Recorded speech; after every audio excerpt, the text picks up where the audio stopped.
Welcome back, everybody. In this week's segment, a man's love for the characters of Chuck E. Cheese. Yes, the animatronic figures playing music on the stage.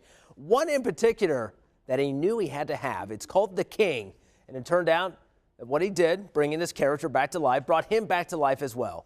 And his new mission is to help others. It makes him this week's Extraordinary Ordinary.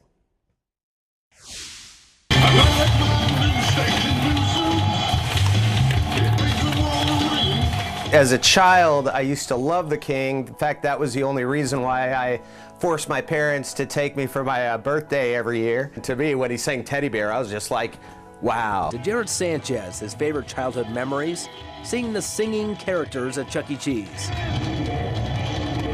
Jared saw something in those characters when some other kids would turn away. It doesn't necessarily look like a lion. It's supposed to be a mountain lion. Looking at the mask, yeah, it looks a little creepy, but when you see him move to the music and sing to the music, it comes to life. The character was retired in the mid-90s. Jared wanted to keep it alive. It's a fire inside me.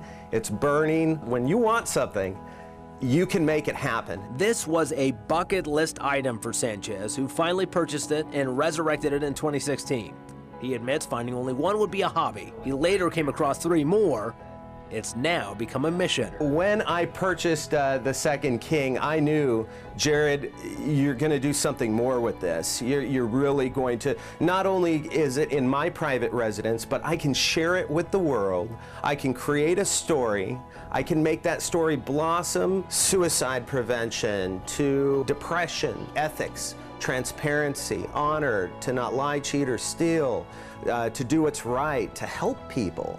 But then he started to bring his day job home with him, the emotional baggage that he didn't even know was there. I pretty much had a breakdown. I've never had any type of breakdown before, and I didn't even want to leave the house. Thoughts are going through my head, but I don't want to go anywhere.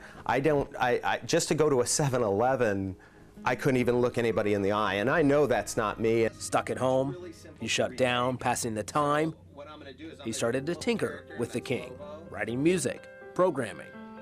Then he just started to sing along.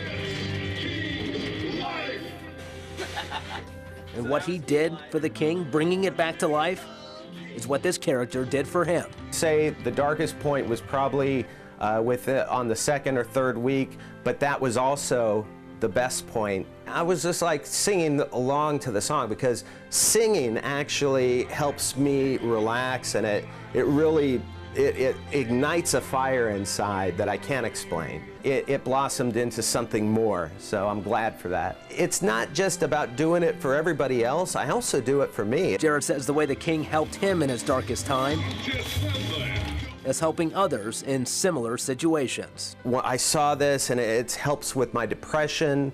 It helps, I get a kick out of it. My children love watching you. They've been watching you for so long. And just reading those comments really bring it like, wow, I'm making an impact. I mean, the impact is happening. Just knowing that I made a difference in somebody's life for one day, or multiple days or whatnot, means the most out of anything. Jared hopes this will catch on like Mr. Rogers or Sesame Street. He hopes to get on PBS one day. Until then, you can find him at The King ETT on YouTube, where he does all of the programming, all of the voices, all of that stuff. If you have an idea, someone or something you think is an extraordinary ordinary, shoot me a suggestion on my Facebook page or my Twitter at Walter Allen TV.